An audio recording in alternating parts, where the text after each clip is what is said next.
They called it the Speerwagen, the scout car. That was the mistake. On the morning of December 18th, 1944, near the Belgian village of Stavelot, a column of German half-tracks moved through the pre-dawn darkness. Inside the lead SDKFZ 251, Oberfeldwebel Klaus Meyer watched the road ahead through the vehicle's open top. His crew had been moving since midnight, part of Kampfgruppe Peiper's spearhead, driving deep into American lines during what would later be called the Battle of the Bulge. The half-tracks were Hanomag-built, reliable vehicles that had carried German infantry across Russia, through North Africa, across France in 1940. 8 millimeters of armor on the front, enough to stop rifle fire and shell fragments. Open-topped, yes, but that allowed the crew to dismount quickly and provided better visibility than a closed vehicle. Meyer trusted his half-track. It had brought him through 3 years of war. Then he saw it. A low, angular shape blocking the road intersection ahead. 6 wheels, not tracks. A turret with what looked like a small gun. An American armored car. What the intelligence briefings called an M8 Greyhound. Reconnaissance vehicle, lightly armed, fast but fragile. The kind of vehicle that ran away when it encountered real combat power. Meyer's gunner already had the MG-42 machine gun trained on the American vehicle. The half-track commander made a quick calculation. The armored car was alone. His column had 3 half-tracks and a Panzer IV tank somewhere behind in the convoy. If the American crew had any sense, they would reverse and disappear before the Germans could close the distance.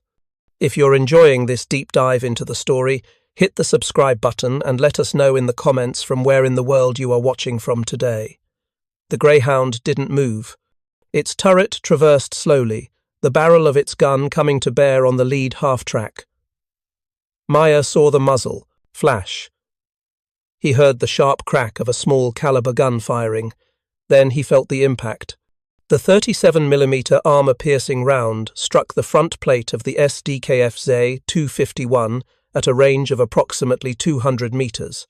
The 8mm armor, designed to resist small arms fire and fragmentation, offered no meaningful resistance. The round punched through cleanly, traveling through the crew compartment at over 2,000 feet per second. Meyer never knew what killed him. The round struck the radio equipment mounted behind the driver's position, fragmenting into dozens of pieces of shrapnel that tore through the cramped interior. The driver slumped forward. The vehicle coasted to a stop, engine still running, blocking the road.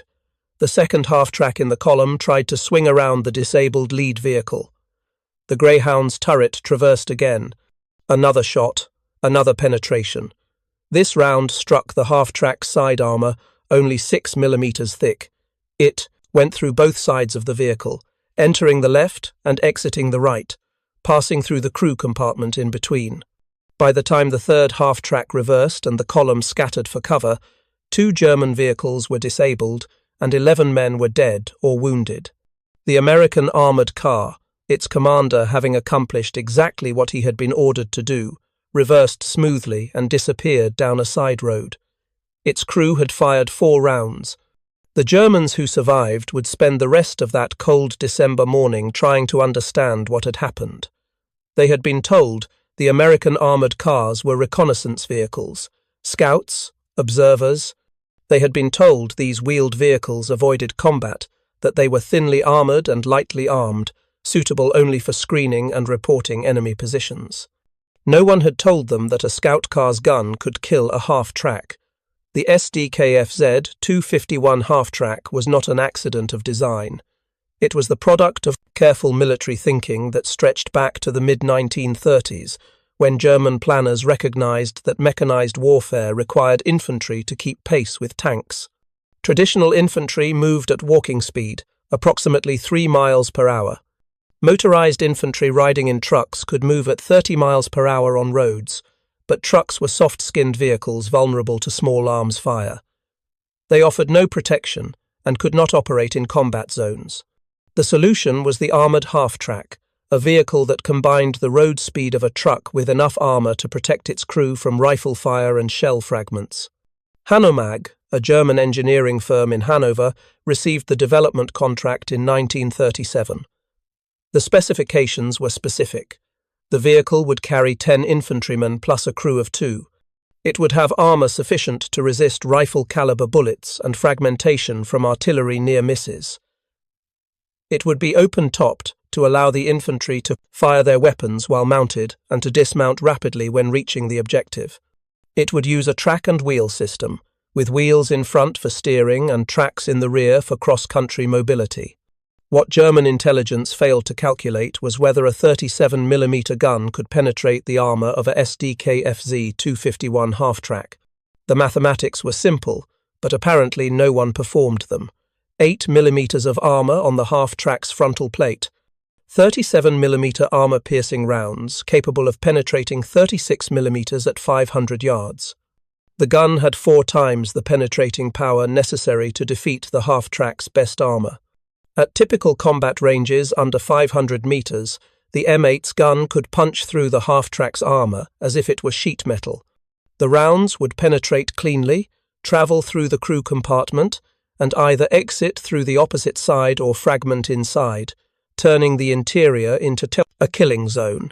The open top that German doctrine considered an advantage in dismounting infantry became a fatal vulnerability when fighting against an adversary with the ability to fire into the crew compartment from angles that passed through the thin side armour. By December 1944, when Kampfgruppe Peiper's half-tracks rolled into Belgium during the opening phase of the Battle of the Bulge, thousands of M8 Greyhounds were operating across Western Europe. They had proven themselves effective reconnaissance vehicles, fast and reliable. Their crews had learned the vehicle's capabilities and limitations through months of combat. The German troops in the half-tracks had learned nothing about the Greyhounds' lethality against their vehicles. They still thought of the M8 as a scout car, lightly armed and no threat to armoured vehicles. The morning of December 18th would teach them otherwise. The M8 Greyhound that blocked the road at Stavelot that December morning was assigned to Troop B, 87th Cavalry Reconnaissance Squadron, part of the 7th Armoured Division. The vehicle had been in service since August 1944, landing in France shortly after the breakout from Normandy. Its crew had been together for 5 months, long enough to know their vehicle's capabilities intimately. Staff Sergeant Robert Harper commanded the vehicle. He was 24 years old, from Michigan, a former automobile mechanic who had enlisted in 1942. His training at Fort Riley, Kansas had been thorough and practical. 6 weeks learning cavalry tactics, vehicle maintenance, radio procedures, and gunnery. The Army taught reconnaissance crews to think of their armoured cars as mobile observation posts, not as fighting vehicles. But the training also emphasized that when combat was unavoidable, the 37mm gun was a legitimate weapon. Harper's gunner, Corporal James Mitchell, had fired hundreds of practice rounds during training. He knew the M6 gun's ballistics, knew how to estimate range, knew which ammunition to select for different targets. Armour-piercing shot for vehicles, high explosive for infantry and soft targets, canister rounds for close-range defence against infantry assault. The gun could fire 15 to 20 rounds per minute with a skilled crew. The turret held 16 ready rounds in racks, with another 44 stored in the hull. The ammunition itself was simple but effective. The armour-piercing shot, designated APC for armour-piercing capped, weighed 1.61 pounds. The projectile had a hardened steel core designed to punch through armour plate. Upon penetration, the round would continue through the target, fragmenting as it travelled. The cap on the nose helped the round bite into armour rather than glancing off at angles. At the factory in St. Paul, each M8 underwent rigorous testing before acceptance. The armour plates were inspected for flaws. The engine ran for hours on test stands. The transmission shifted through all gears repeatedly. The suspension was tested on rough terrain courses that simulated combat conditions. The gun was bore-sighted and test-fired. Only vehicles that passed every inspection were accepted for military service. By December 1944, the 87th Cavalry Reconnaissance Squadron had its full complement of M8 Greyhounds, approximately 54 vehicles organized into 3 reconnaissance troops and 1 assault gun troop. Each reconnaissance troop had 3 platoons. Each platoon had 3 armored cars. The vehicles operated in pairs when possible, providing mutual support and allowing one vehicle to observe while the other moved. The squadron's mission during the Battle of the Bulge was to screen the 7th Armoured Division's flanks and provide early warning of German movements. On the morning of December 18th, Troop B was positioned to cover road approaches south of Stavelot. Harper's crew had been at their position since before dawn, watching the road through the dim light of early morning. German reconnaissance had noted American armoured cars in the area. Kampfgruppe Peiper's intelligence officer had been briefed on American reconnaissance practices. The Americans used wheeled armoured cars for screening, typically pulling back when they encountered strong opposition. The intelligence assessment described these vehicles as having light armour and light armament, suitable for observation but not for sustained combat. The reports mentioned 37mm guns, but characterized them as ineffective against armoured vehicles. This assessment was based on the 37mm gun's performance against German tanks and assault guns. A Panzer IV's frontal armour was 80mm thick. A Panther's frontal armour was 100mm. Even a Stooge 3 assault gun had 80mm on the superstructure front. Against these targets, a 37mm gun was useless. Rounds would bounce off harmlessly at any range. What the intelligence assessment failed to address was the 37mm gun's performance against lighter targets. The SDKFZ 251 half-track, with its 8mm frontal armour and 6mm side armour, fell well within the penetration envelope of the 37mm armour-piercing round. At ranges under 1,000 yards, the gun could penetrate the half-track from any angle. At ranges under 500 yards, the rounds would overmatch the armour completely, punching through with energy to spare. The ballistic tables were clear on this point. At 200 metres range, the 37mm APC round retained a velocity of approximately 2,600 feet per second. At this velocity, the round could penetrate 48mm of homogeneous armour plate. The half-track's 8mm armour represented less than 1/5 of the gun's penetration capability at that range. The round would go through as easily as a rifle bullet through plywood. Inside a half-track, the crew compartment measured approximately 4 metres long, 1.8 metres wide, and 1.5 metres tall at the highest point. When a 37mm round penetrated the front armour, it had 4 metres of space to travel before exiting through the rear. In that space were seated or standing up to 12 men, the driver, the vehicle commander, and 10 infantry passengers. The round would strike the first solid object in its path, fragmenting into dozens of pieces of shrapnel, each piece travelling at lethal velocity. There was no internal armour, no protection, nothing to stop the fragments from ricocheting through the crew compartment multiple times. German half-track crews had no training for this scenario. Their vehicle doctrine assumed that if they encountered enemy armour or anti-tank guns, they would dismount their infantry and withdraw while heavier German vehicles engaged the threat. The half-track was a battle taxi, not a combat vehicle. It was never supposed to be in a position where enemy guns could engage it directly.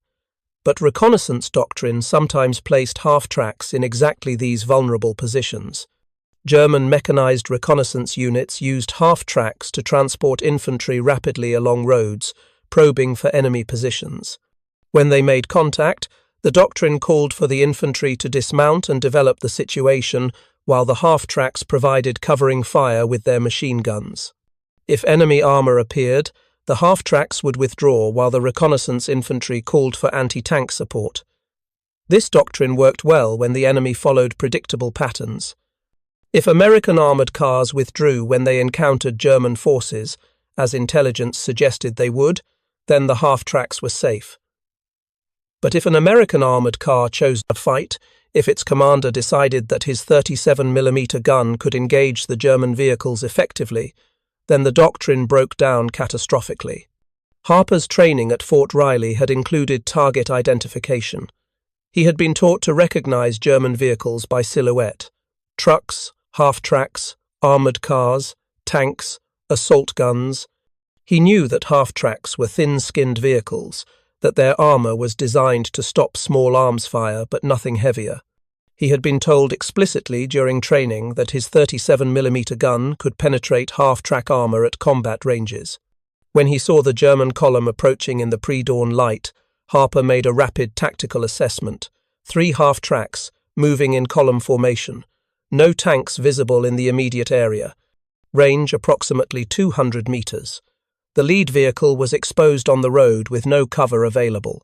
His own vehicle was in a hull-down position with good fields of fire and a clear route for withdrawal if necessary. The decision to engage took perhaps 3 seconds. Mitchell already had the gun laid on the lead vehicle. Harper gave the fire command. The breech of the 37mm gun was loaded with an armour-piercing round. Mitchell pressed the trigger. The gun recoiled, the spent shell casing ejected, and Harper watched through his periscope as the tracer element in the round arced toward the target. The impact was visible even in the dim morning light. A flash of sparks where the round struck the half-track's frontal armour. The vehicle's forward motion stopped immediately. Through his vision blocks, Harper could see the vehicle was disabled. No smoke yet, but it was clearly out of action. Mitchell was already loading the second round. The turret traverse motor hummed as Harper adjusted aim to the second vehicle in the column. The German driver was attempting to maneuver around the disabled lead vehicle. Mitchell fired. Another hit, this time on the side. Armour. Harper saw the round's tracer continue through the vehicle, exiting on the far side. The second half-track slewed to a stop, its driver either dead or incapacitated. The third half-track in Kampfgruppe Peiper's column reversed frantically, its driver throwing the vehicle into gear and backing away from the intersection. Unteroffizier Hans Weber, commanding the third vehicle, had watched in disbelief as both vehicles ahead of him were hit and stopped within seconds of each other. His training had not prepared him for this. American scout cars were supposed to run away, not stand and fight. They were reconnaissance vehicles, not tank destroyers. Weber screamed orders to his driver to get off the road, to find cover. The half-track backed into a side street, the driver fighting with the steering wheel to navigate backwards while watching through his small rear vision port. The vehicle lurched over the curb, tracks throwing up dirt and debris. Weber's machine gunner was trying to identify the source of the fire, traversing the MG-42 back and forth, but in the dim morning light and with muzzle flash as the only indicator, he could not acquire the target. At the intersection, Harper ordered Mitchell to hold fire. The third vehicle had withdrawn out of sight.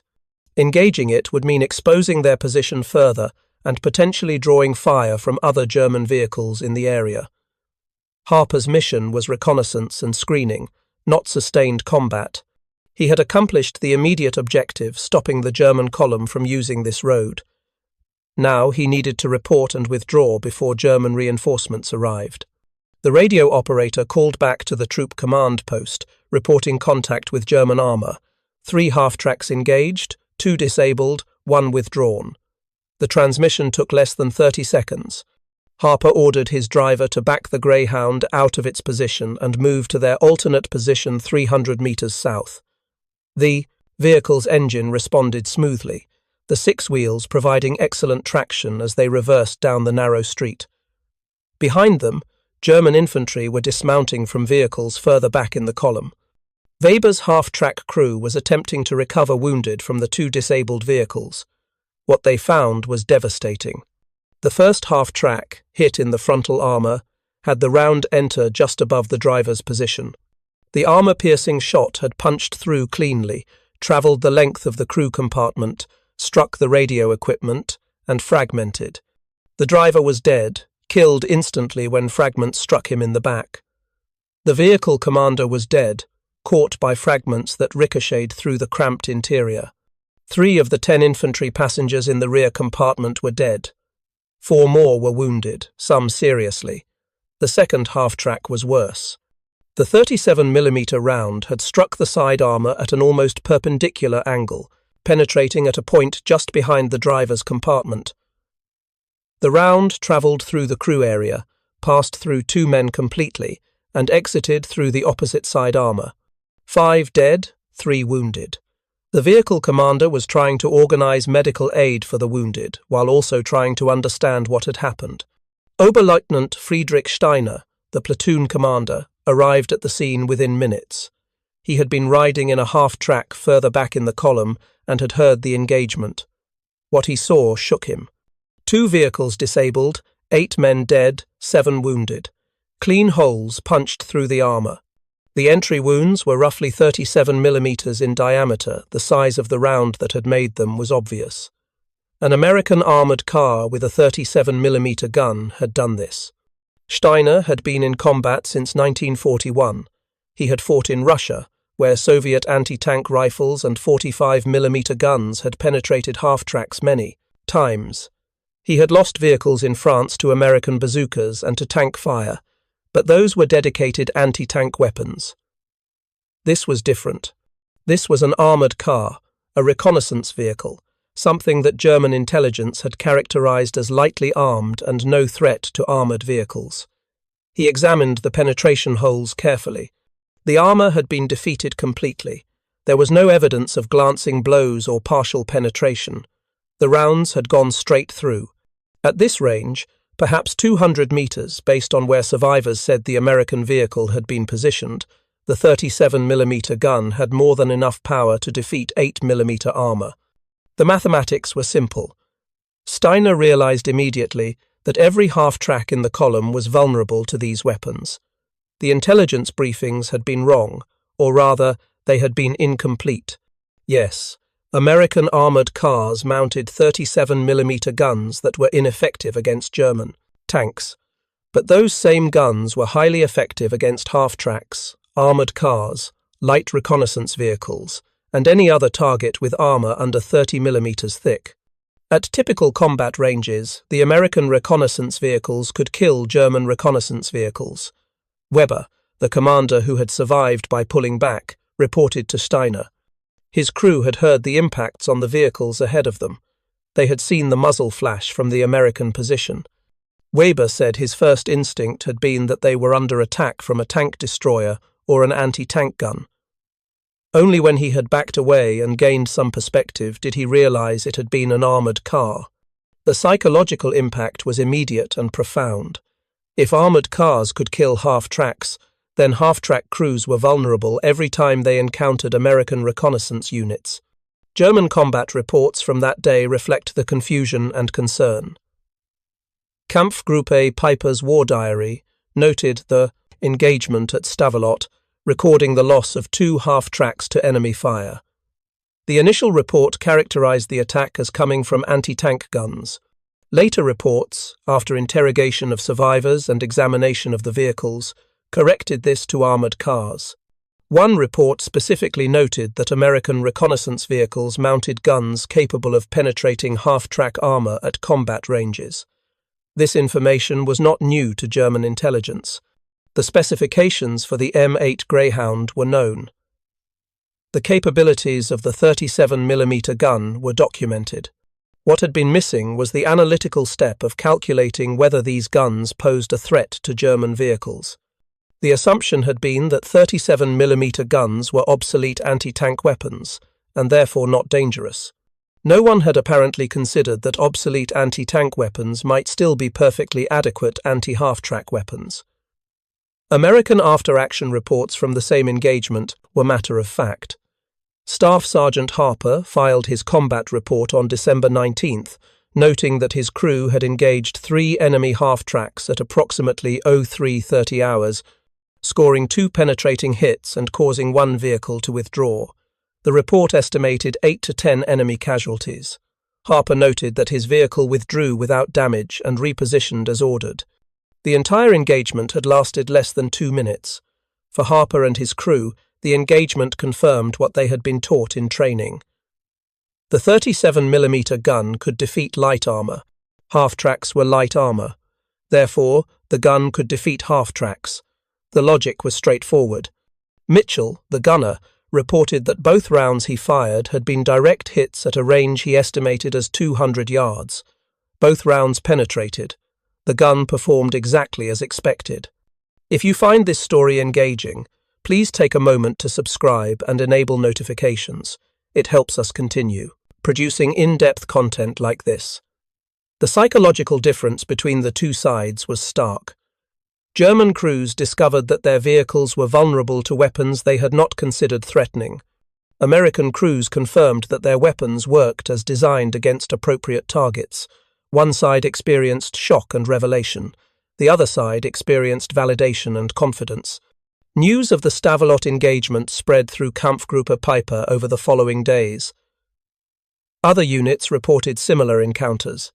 Near Stavelot, a platoon of half-tracks encountered two M8 Greyhounds blocking a crossroad.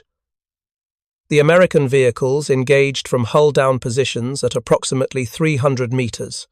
3 half-tracks were hit before the column could withdraw and call for tank support. By the time a Panzer IV arrived to suppress the American position, the Greyhounds had withdrawn. 7 more German soldiers were dead and 5 were wounded. Near Trois Ponts, a reconnaissance patrol in half-tracks ran into an American cavalry screen. The Americans had positioned multiple armoured cars to cover the approaches to a bridge. When the German half-tracks approached, 3 M8s opened fire simultaneously from different positions. The crossfire was devastating. 4 half-tracks were hit in the first 30 seconds. The surviving vehicles withdrew under smoke, abandoning the attempt to seize the bridge. The engagement lasted less than 5 minutes. 14 German soldiers died, 9 were wounded.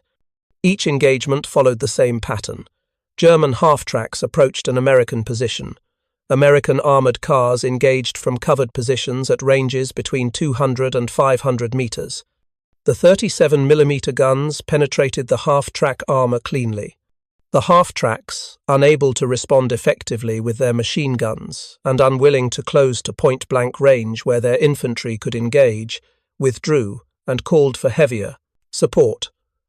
By the time tanks or assault guns arrived, the American armoured cars had displaced to alternate positions. Within 3 days of the start of the German offensive, half-track commanders throughout the attacking formations understood they faced a serious threat from American reconnaissance vehicles. Orders went out to battalion and regiment level. Half-tracks were not to engage American armoured cars without tank support. Reconnaissance patrols that encountered M8s were to report the contact and withdraw rather than attempting to fight through. This represented a fundamental shift in German tactical doctrine. Half-tracks had been aggressive reconnaissance and infantry transport vehicles, expected to push forward rapidly and develop enemy positions through contact. Now they were being ordered to avoid contact with one of the most common vehicles in the American infantry.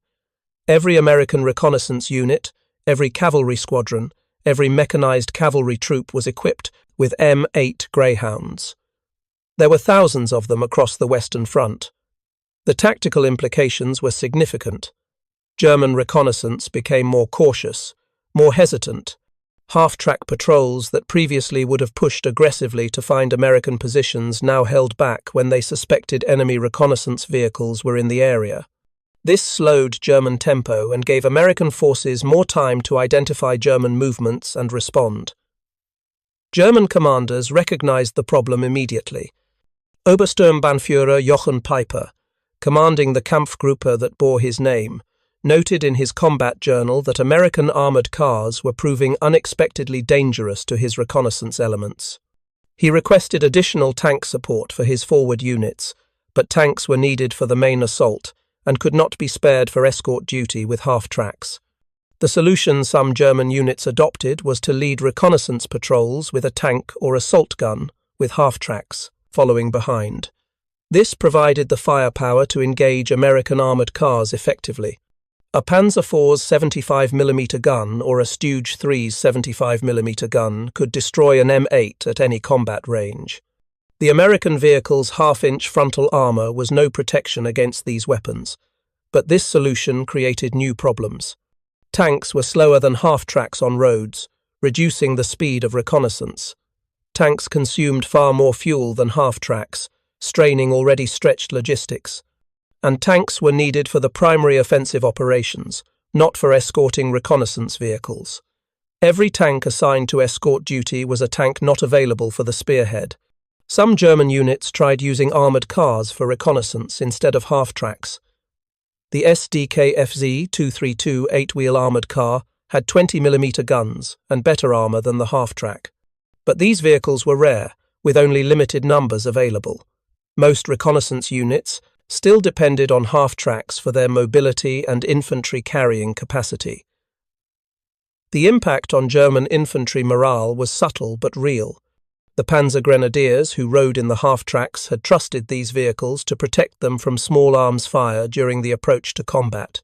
Now they understood that American reconnaissance vehicles could penetrate their armour easily. The psychological comfort of riding in an armoured vehicle evaporated.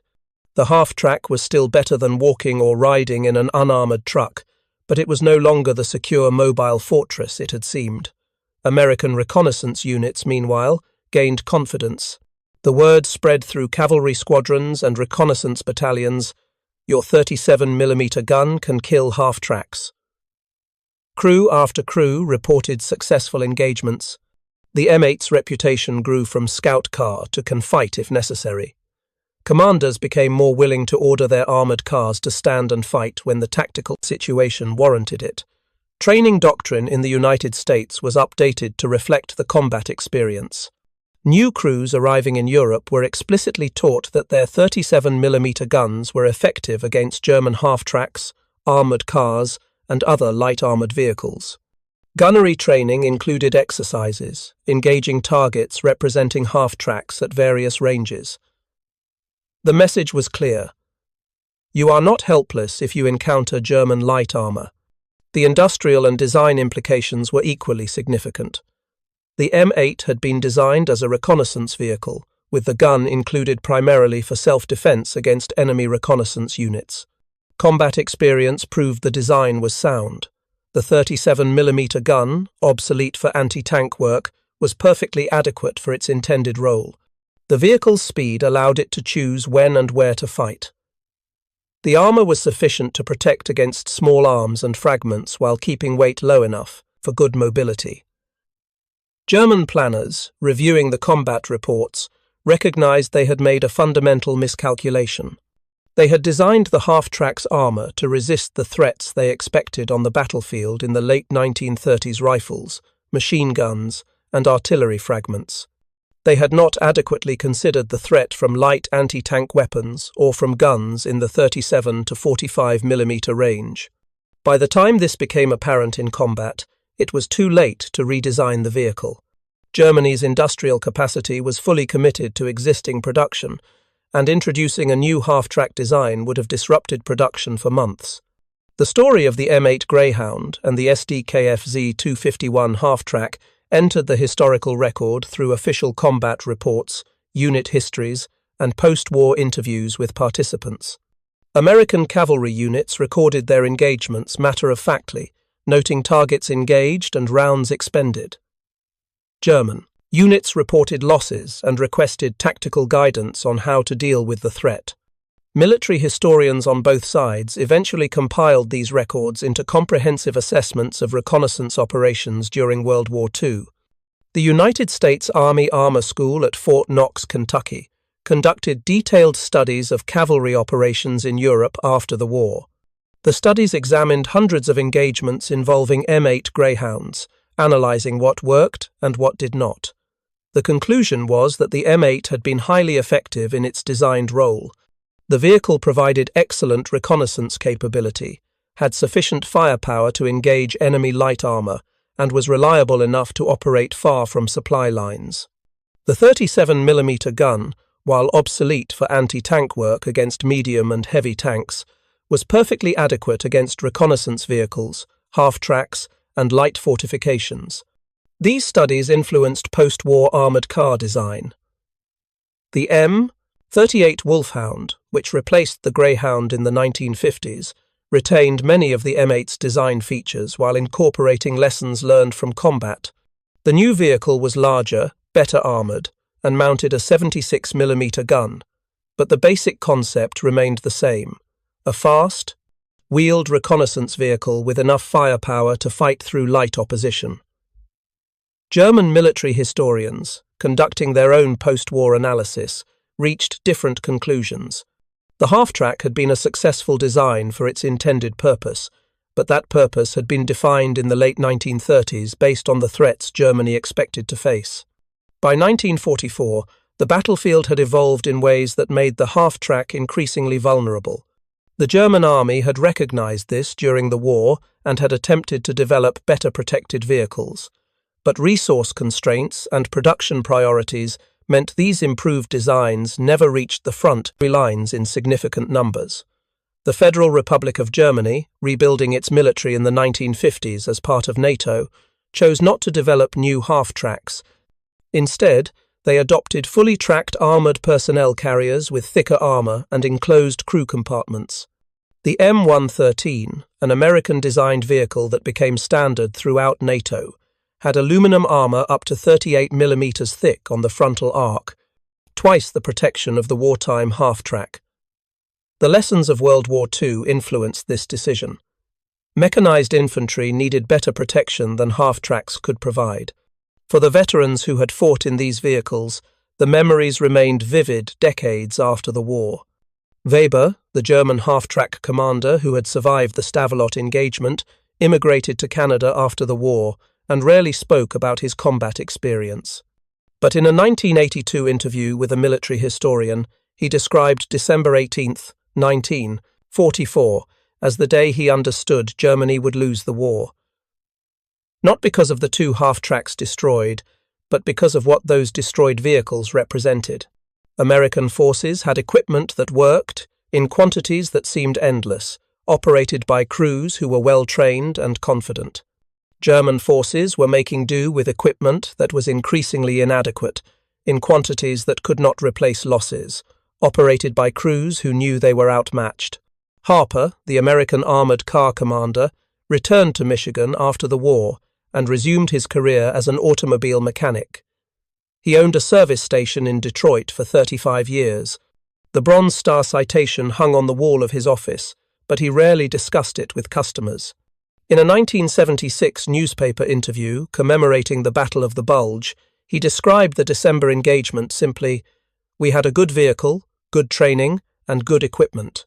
We did our job. That's all there was to it." Mitchell, Harper's gunner, became a high school teacher in Ohio.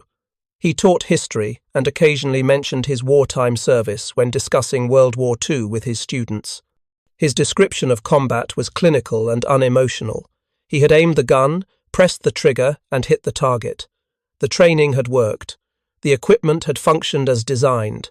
The outcome was what any competent crew should have achieved under those circumstances. The difference in perspective between the German and American veterans was striking. German survivors remembered the shock, the disbelief, the realization that their equipment was inadequate.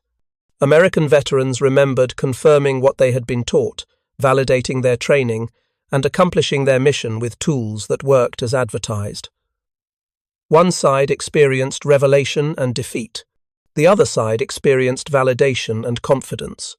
The broader historical significance of these engagements lies not in their immediate tactical impact, which was relatively minor, but in what they revealed about industrial warfare between modern nations. Victory in such conflicts depends on industrial capacity, logistical systems, training infrastructure, and the ability to produce reliable equipment in quantities sufficient to equip entire armies. Individual weapons systems matter less than the overall system that produces, delivers, maintains, and employs those weapons.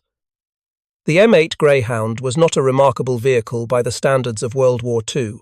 It was not the fastest armoured car, not the best armed, not the most heavily protected, but it was good enough for its mission, reliable enough to stay operational, and produced in quantities large enough to equip all the reconnaissance units that needed it.